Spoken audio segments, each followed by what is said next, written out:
नमस्कार दोस्तों। कहते हैं ना, इंसान के पास जब थोड़ा सा पैसा, ताकत और रुतबा आ जाता है तो कई बार उसे अपने सामने वाला इंसान दिखाई देना ही बंद हो जाता है। लेकिन अगर यही घमंड किसी ऐसे इंसान से टकरा जाए जो चुप तो है मगर अपने आत्मसम्मान से समझौता नहीं करता, तो फिर क्या होता है। आज की कहानी में कुछ ऐसा ही होने वाला है। एक तरफ है रुतबे और घमंड में डूबा हुआ जमींदार, और दूसरी तरफ एक ऐसा आदमी जिसकी एक छोटी सी बात ने पूरी महफिल का माहौल ही बदल दिया। आखिर उस आदमी ने ऐसा क्या कह दिया था? क्यों जमींदार का गुस्सा सातवें आसमान पर पहुंच गया? और क्या उसका घमंड आखिरकार टूट पाया? इन सवालों के जवाब जानने के लिए कहानी को अंत तक जरूर सुनिएगा। तो चलिए शुरू करते हैं मुंशी प्रेमचंद की बेहद ही दिलचस्प कहानी, घमंड का पुतला। शाम हो गई थी। मैं सरयू नदी के किनारे अपने कैंप में बैठा हुआ नदी के मजे ले रहा था कि मेरे फुटबॉल ने दबे पांव आकर मुझसे सलाम किया, जैसे कि वह मुझसे कुछ कहना चाहता है। फुटबॉल के नाम से जिस प्राणी का जिक्र किया गया वह मेरा अर्दिली था।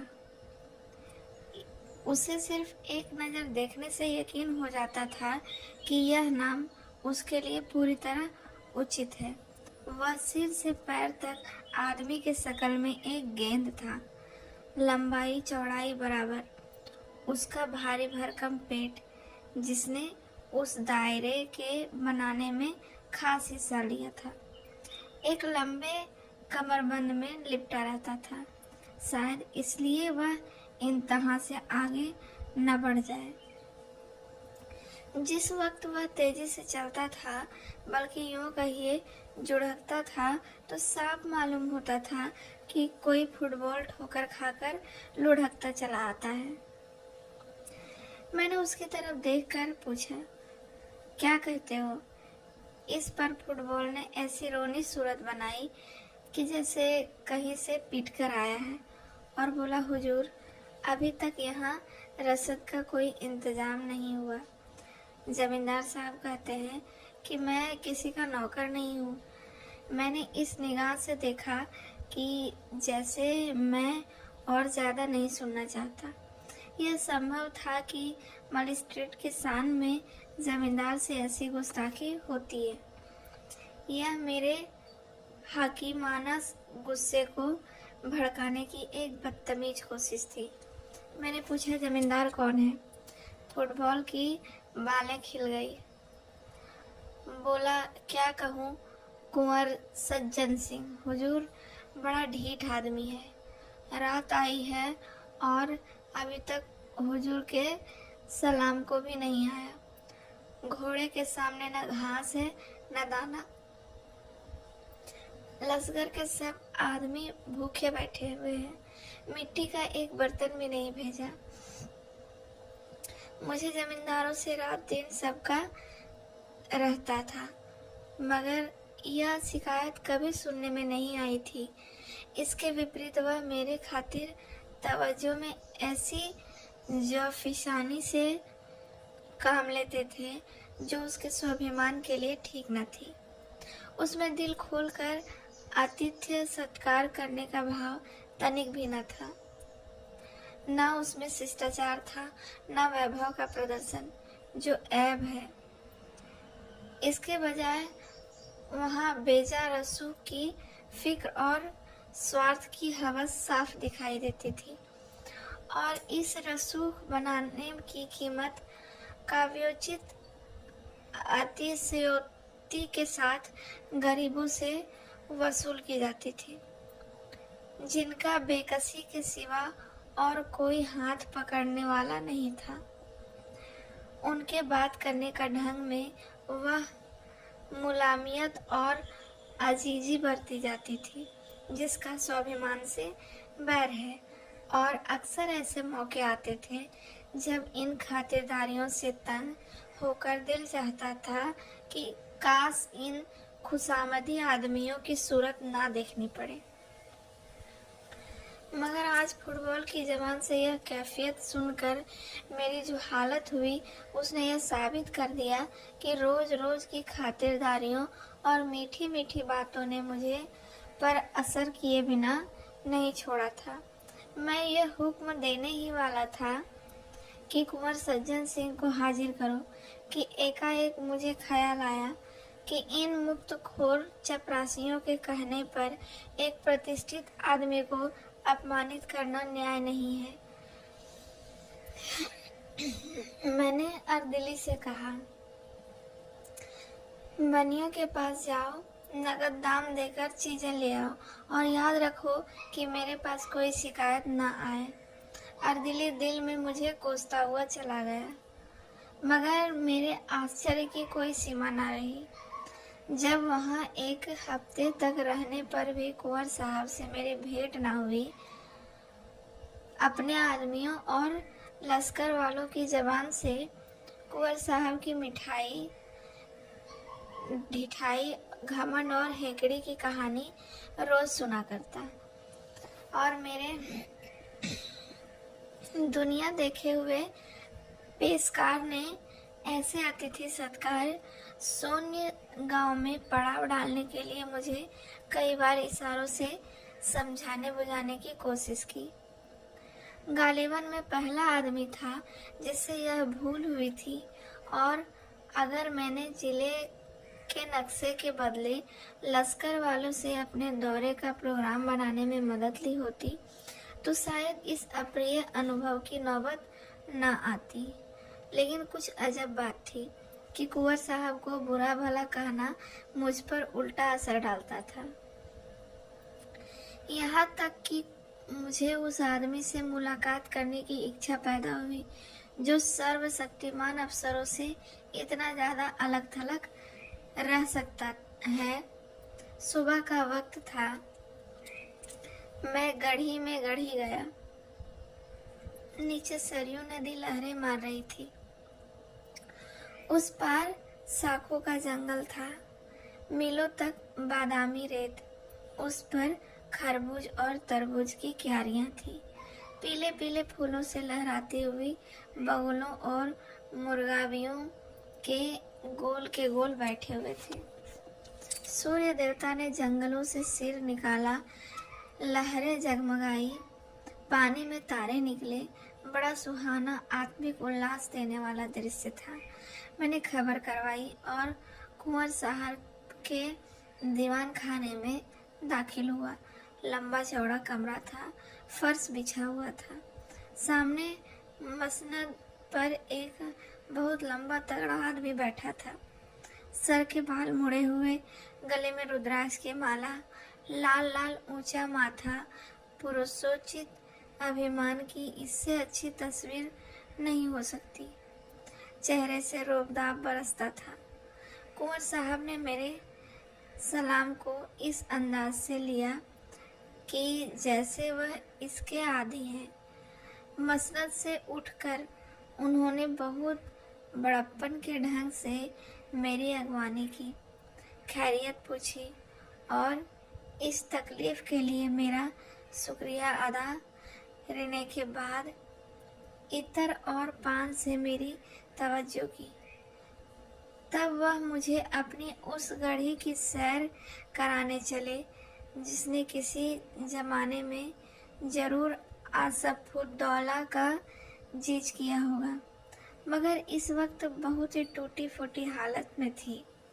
यहाँ के एक एक रोड़े पर कुंवर साहब को नाज था।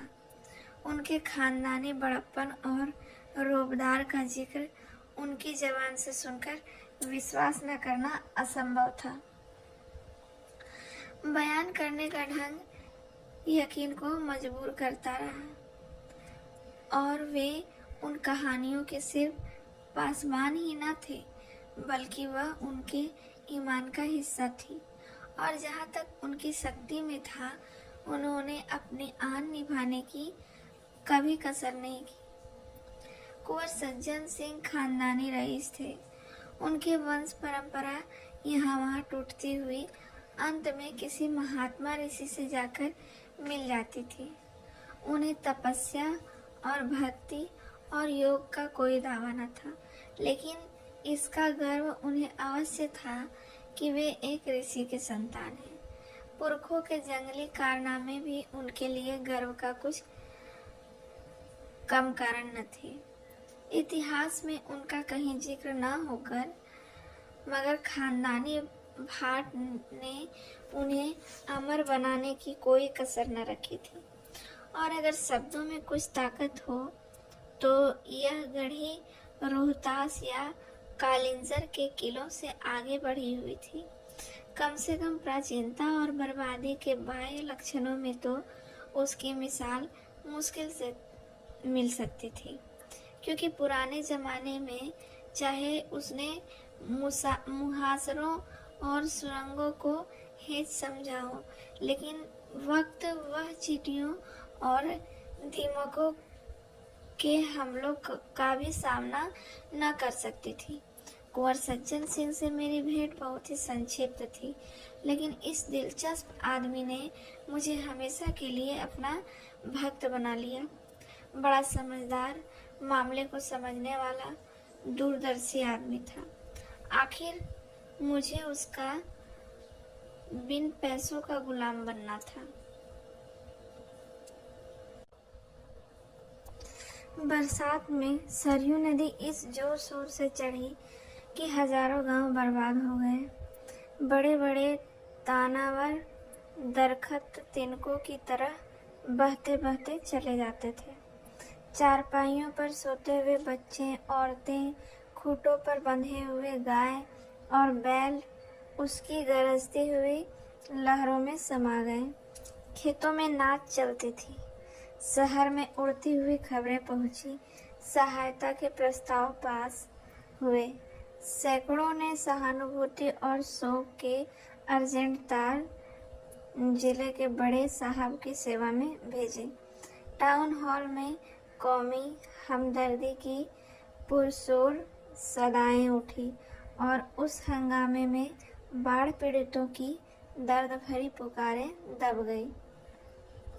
सरकार के कानों में फरियाद पहुंची। एक जांच कमीशन तैयार किया गया। जमींदारों को हुक्म हुआ कि वे कमीशन के सामने अपने नुकसानों को विस्तार से बताएं और उसके सबूत दें। शिवरामपुर के महाराजा साहब को इस कमीशन का सभापति बनाया गया। जमींदारों में रेल पेल शुरू हुआ। नसीब जागे। नुकसान की तखमीन का फैसला करने में काव्य बुद्धि से काम लेना पड़ा। सुबह से शाम तक कमीशन के सामने एक जमघट रहता। ऑनरेबल महाराजा साहब को सांस लेने की फुर्सत न थी। दलील और शहादत का काम बात करने और खुशामद से लिया जाता था। महीनों यही कैफियत रही। नदी किनारे से सभी जमींदार अपने नुकसान की फरियादें पेश कर गए। अगर कमीशन से किसी को कोई फायदा नहीं पहुंचा तो वह कुंवर सज्जन सिंह थे। उनके सारे मौजे सरयू के किनारे पर थे और सब तबाह हो गए। गढ़ी की दीवारें भी उस हमलों से न बच सकी, मगर उनकी ज़बान में खुशामद करना सीखा ही न था और यहाँ उसके बगैर रसोई मुश्किल थी। चुनांचे वह कमीशन के सामने न आ सके। मियाद खत्म होने पर कमीशन ने रिपोर्ट पेश की। बाढ़ में डूबे हुए इलाकों में लगान की आम माफी हो गई। रिपोर्ट के मुताबिक सिर्फ सज्जन सिंह वह भाग्यशाली जमींदार थे जिनका कोई नुकसान नहीं हुआ था। कुंवर साहब ने रिपोर्ट सुनी मगर माथे पर बल न आया। उनके आसामी गढ़ी के सहन में जमा थे। यह हुक्म सुना तो रोने धोने लगे। तब कुंवर साहब उठे और बुलंद आवाज में बोले, मेरे इलाके में भी माफी है, एक कौड़ी लगान ना लिया जाए। मैंने यह वाकया सुना और खुद ब खुद मेरी आंखों से आंसू टपक पड़े। बेशक यह वह आदमी है जो हुकूमत और अख्तियार के तूफान में जड़ से उजड़ जाए मगर झुकेगा नहीं। वह दिन भी याद रहेगा जब अयोध्या में हमारे जादू सा करने वाले कवि शंकर को राष्ट्र की ओर से बधाई देने जाने के लिए शानदार जलसा हुआ था। हमारा गौरव, हमारा जोशीला शंकर यूरोप और अमेरिका पर अपने काव्य का जादू करने वापस न आया था। अपने कमालों पर घमंड करने वाले यूरोप ने उसकी पूजा की थी। उसकी भावनाओं ने ब्राउनिंग और शैली के प्रेमियों को भी अपनी वफा का पाबंद न रहने दिया। उसकी जीवन सुधा से यूरोप के प्यासे जी उठे। सारे सभ्य संसार ने उसकी कल्पना की उड़ान के आगे सिर झुका दिए। उसने भारत और यूरोप की निगाहों में अगर ज्यादा नहीं तो यूनान और रोम के पहलू में बैठा दिया था। जब तक वह यूरोप में रहा, दैनिक अखबारों के पत्रे उसकी चर्चा से भरे रहते थे।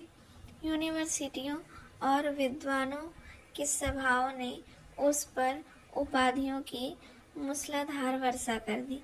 सम्मान का वह पदक जो यूरोप वालों का प्यार, सपना और जिंदा आरजू है, वह पदक हमारे जिंदा दिल शंकर के सीने पर शोभा दे रहा था और उसकी वापसी के लिए उन्हीं राष्ट्रीय भावनाओं के प्रति श्रद्धा प्रकट करने के लिए हिंदुस्तान के दिल और दिमाग अयोध्या में जमा थे। इसी अयोध्या की गोद में श्री रामचंद्र खेलते थे और यही उन्होंने वाल्मीकि की जादू भरी लेखनी की प्रशंसा की थी। उसी अयोध्या में हम अपने मीठे कवि शंकर पर अपनी मोहब्बत के फूल चढ़ाने आए थे। इस राष्ट्रीय कर्तव्य में सरकारी हुक्म की बड़ी उदारपूर्वक हमारे साथ सम्मिलित थे। शंकर ने शिमला और दार्जिलिंग के फरिश्तों को भी अयोध्या में खींच लिया था। अयोध्या को बहुत इंतजार के बाद यह दिन देखना नसीब हुआ। जिस वक्त शंकर ने उस विराट पंडाल में पैर रखा, हमारे हृदय राष्ट्रीय गौरव और नशे से मतवाले हो गए।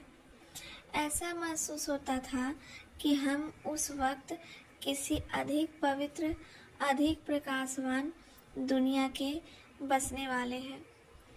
एक क्षण के लिए अफसोस है कि सिर्फ एक क्षण के लिए अपनी गिरावट और बर्बादी का ख्याल हमारे दिलों से दूर हो गया। जय जय की आवाज़ों ने हमें इस तरह मस्त कर दिया जैसे महुअर नाग को मस्त कर देता है। एड्रेस पढ़ने का गौरव मुझको प्राप्त हुआ था। सारे पंडाल में खामोशी छाई हुई थी। जिस वक्त मेरी जबान से यह शब्द निकले, ऐ राष्ट्र के नेता, ऐ हमारे आत्मिक गुरु, हम सच्ची मोहब्बत से तुम्हें बधाई देते हैं और सच्ची श्रद्धा से तुम्हारे पैरों पर सिर झुकाते हैं। एकाएक मेरी निगाह उठी और मैंने एक हष्ट पुष्ट हैकल आदमी को ताल्लुकेदारों की कतार से उठकर बाहर जाते देखा। यह कुंवर सज्जन सिंह थे। मुझे कुंवर साहब की यह बेमौका हरकत, जिसे अशिष्टता समझने में कोई बाधा नहीं है, बुरी मालूम हुई। हजारों आंखें उनकी तरफ हैरत से उठी। जलसे के खत्म होते ही मैंने पहला काम जो किया था वह कुंवर साहब से इस चीज़ के बारे में जवाब तलब करना था। मैंने पूछा, क्यों साहब, आपके पास इस बेमौका हरकत का क्या जवाब है? सज्जन सिंह ने गंभीरता से जवाब दिया। आप सुनना चाहे तो जवाब हूँ, शौक से फरमाइए। अच्छा तो सुनिए, मैं शंकर की कविता का प्रेमी हूँ, शंकर की इज्जत करता हूँ, शंकर पर गर्व करता हूँ, शंकर को अपने ऊपर और अपनी कौम के ऊपर एहसान करने वाला समझता हूँ, मगर उनके साथ ही अपना आध्यात्मिक गुरु मानने का या उनके चरण में सिर झुकाने के लिए तैयार नहीं हूँ। मैं आश्चर्य से उसका मुंह ताकता रह गया। यह आदमी नहीं, घमंड का पुतला है। देखें यह सर कभी झुकता है या नहीं। पूर्णमासी का चांद सरयू के सुनहरे फर्श पर नाचता था और लहरें खुशी से गलों मिलकर गाती थी। फागुन का महीना था, पेड़ों में कोपलें निकली थी और कोयल कूकने लगी थी। मैं अपना दौरा करके सदर लौटता था। रास्ते में कुंवर सज्जन सिंह से मिलने का चाव मुझे उनके घर तक ले गया, जहां अब मैं बड़ी बेतकल्लुफी से जाता आता था। मैं शाम के वक्त नदी के सैर को चला। वह प्राणदायिनी हवा, वह उड़ती हुई लहरें, वह गहरी निस्तब्धता, सारा दृश्य एक आकर्षक सुहाना सपना था। चांद के चमकते हुए गीत से जिस तरह लहरें झूम उठती रही थी, उसी तरह मीठी चिंताओं से दिल उमड़ता आता था। मुझे ऊंचे कगार पर एक पेड़ के नीचे कुछ रोशनी दिखाई दी। मैं ऊपर चढ़ा। वहां बरगद की घनी छाया में धूनी जल रही थी। उसके सामने एक साधु पैर फैलाए बरगद की एक मोटी जटा के सहारे लेटे हुए थे। उनका चमकता हुआ चेहरा आग की चमक को लजाता था। नीले तालाब में कमल खिला हुआ था। उनके पैरों के पास एक दूसरा आदमी बैठा हुआ था। उसकी पीठ मेरी तरफ थी। वह उस साधु के पैरों पर अपना सिर रखे हुए था, पैरों को चूमता था और आंखों से लगाता था। साधु अपने दोनों हाथ उसके सिर पर रखे हुए थे, जैसे कि वासना धैर्य और संतोष के आंचल में आश्रय ढूंढ रही हो। भोला लड़का माँ बाप की गोद में आ बैठा था। एकाएक वह झुका हुआ सर उठा और मेरी निगाह उसके चेहरे पर पड़ी। मुझे सकता सा हो गया। यह कुंवर सज्जन सिंह थे। वह सर जो झुकना न जानता था, इस वक्त जमीन को छू रहा था। वह माथा जो एक ऊंचे मसंबंदार के सामने न झुका, एक प्रतानी वैभवशाली महाराज के सामने ना झुका, जो एक बड़े देश प्रेमी कवि और दार्शनिक के सामने ना झुका, इस वक्त एक साधु के कदमों में गिरा हुआ था। घमंड वैरागी के सामने सिर झुकाए खड़ा था। मेरे दिल में इस दृश्य से भक्ति का एक आवेग पैदा हुआ।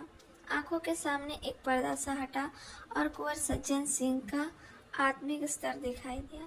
मैं कुंवर साहब की तरफ से लिपट गया और बोला, मेरे दोस्त, मैं आज तुम्हारी आत्मा के बड़प्पन से बिल्कुल बेखबर था। आज तुमने मेरे हृदय पर उसको अंकित कर दिया है कि वैभव और प्रताप, कमाल और शोहरत, यह सब घटिया चीजें हैं, भौतिक चीजें हैं। वासनाओं में लिपटे हुए लोग इस योग्य नहीं है कि हम उनके सामने भक्ति से सिर झुकाएं। वैराग्य और परमात्मा से दिल लगाना ही वे महान गुण हैं, जिनकी ड्योढ़ी पर बड़े बड़े वैभवशाली और प्रतापी लोगों के सिर भी झुक जाते हैं। यही वह ताकत है जो वैभव और प्रताप को, घमंड की शराब के मतवालों को और जटाऊ मुकुट को अपने पैरों पर गिरा सकती है। तपस्या के एकांत में बैठने वाली आत्माओं, तुम धन्य हो कि घमंड के पुतले भी पैरों की धूल को माथे पर चढ़ाते हैं। कुंवर सज्जन सिंह ने मुझे छाती से लगाकर कहा, मिस्टर वागले, आज आपने मुझे सच्चे गर्व का रूप दिखा दिया, और मैं कह सकता हूँ कि सच्चा गर्व सच्ची प्रार्थना से कम नहीं है। विश्वास मानिए, मुझे इस वक्त ऐसा मालूम होता है कि गर्व भी आत्मिकता को पाया जा सकता है, और आज मेरे सिर में गर्व का जो नशा है वह कभी नहीं था। तो दोस्तों, इस कहानी का अंत हमें एक बहुत बड़ी सीख देकर जाता है कि इंसान कितना भी बड़ा क्यों ना हो, उसे अपने घमंड को कभी अपने रिश्तों और अपने से बड़ा नहीं बनना देना चाहिए, क्योंकि घमंड इंसान को दूसरों से नहीं, धीरे धीरे अपने से ही लोगों को दूर कर देता है। यही था घमंड का पुतला, एक ऐसी कहानी जो हमें याद दिलाती है कि इंसान की असली पहचान उसके धन, पद या अहंकार से नहीं, बल्कि उसके व्यवहार से होती है। तो दोस्तों, इसी सीख के साथ आज की कहानी यही समाप्त होती है। अगर आपको कहानी पसंद आई हो तो वीडियो को लाइक करें, और ऐसी ही दिल को छू लेने वाली कहानियों के लिए हमारे चैनल को सब्सक्राइब ज़रूर करें।